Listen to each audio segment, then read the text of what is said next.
When Nabi sallallahu alayhi wa sallam acknowledged this difficulty, he sallallahu alayhi wa sallam said, يأتي على الناس زمان الصابر فيهم على دينه كالقابض على الجمر.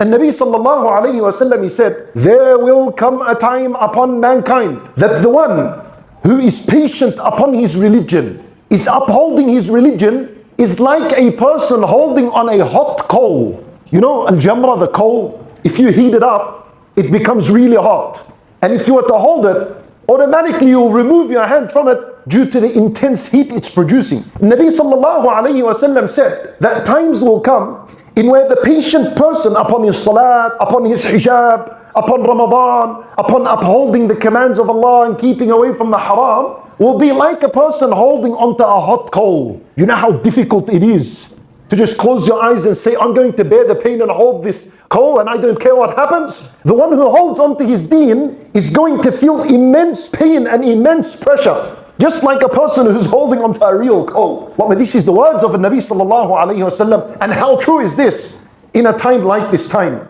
Today people are complaining from everything. How do I get up for Salat al-Fajr? How do I get married? How do I raise my children upon at-taqwa wal-iman wal-islam? How do I? Things and questions that never existed before.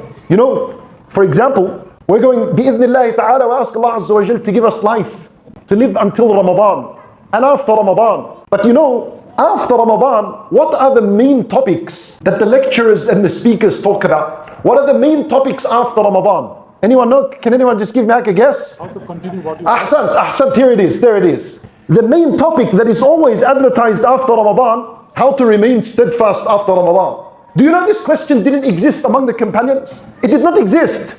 Because obviously the Lord of Ramadan is the same Lord as all the other months. We worship Allah, we don't worship Ramadan. See, I tell you, the times have become difficult. The discussions are different. You know, I sat in a masjid once and I gave him a lecture about the importance of a salat, trying to convince those who don't pray to pray. I said to them at the beginning of the lecture, I said, Wallahi brothers, I feel very hurt.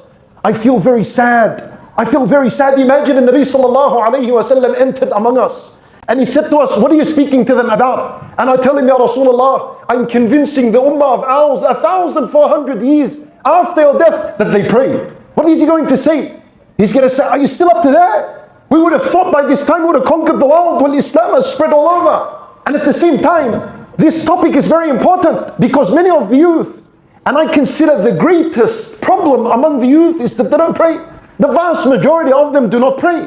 And so this becomes a difficult topic and very important topic to discuss.